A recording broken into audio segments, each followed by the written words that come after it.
कौन बनेगा नेता। नगर निगम के चुनाव पास आने वाले थे।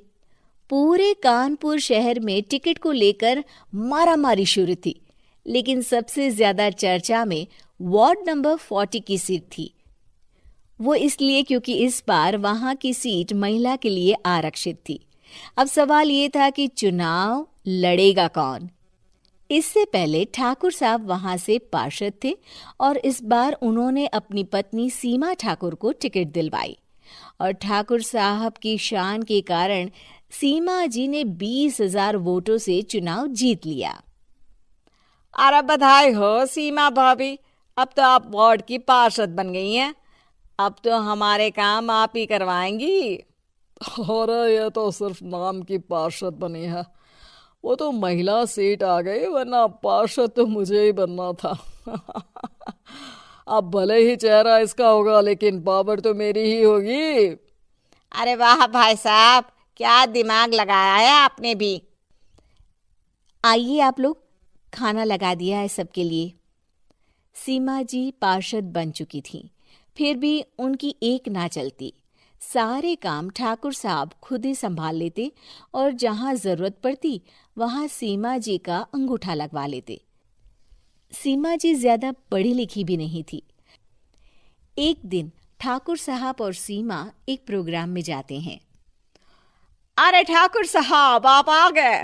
ओहो, पार्षद मैडम भी आ गई हैं। स्वागत है आप दोनों का। लगता है हमारे पार्षद फंड का सही इस्तेमाल हो रहा है। चलिए अब उद्घाटन करते हैं। ये लीजिए ठाकुर साहब कैची, आप ही सबसे पहले प्रवेश कीजिए। सब लोग आगे निकल जाते हैं और सीमा जी पार्षद होने के बावजूद भी पीछे खड़ी रह जाती हैं। वो देखती हैं कि वेलकम बोर्ड पर उनका नाम है, लेकिन महिला होने के कारण कोई उनका सम्मान नहीं कर रहा। अगले दिन एक आदमी उनके घर आता है। अरे ठाकुर साहब नमस्कार। कल ना हम नोटिस किए कि हमारा घर तो अवैध है और नगर निगम वाले उसे तोड़ने आ रहे हैं। अरे कुछ कीजिए ना ठाकुर साहब।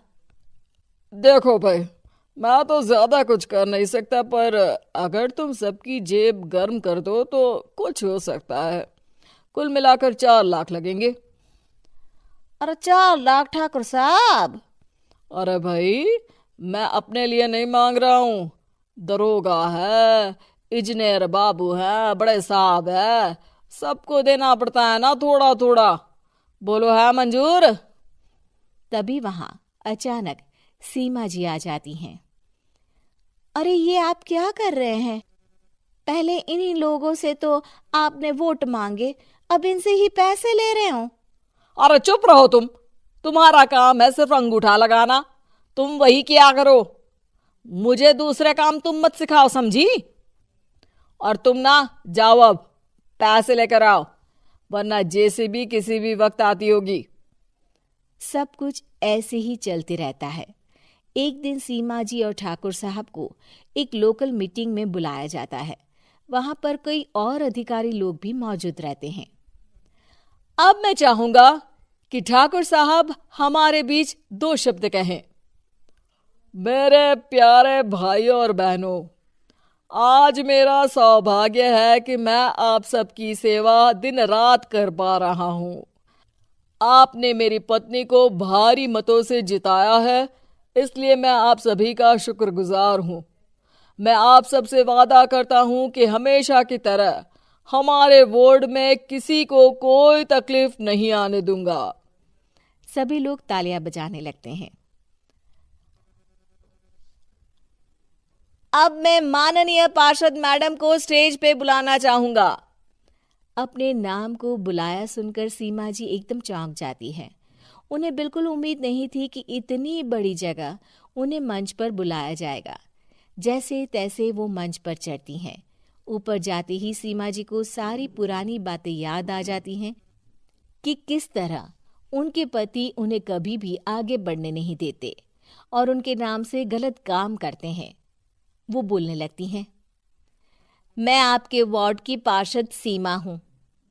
आप में से बहुत कम लोग ही मुझे जानते होंगे, क्योंकि इससे पहले मुझे कभी ऐसा मौका ही नहीं मिला।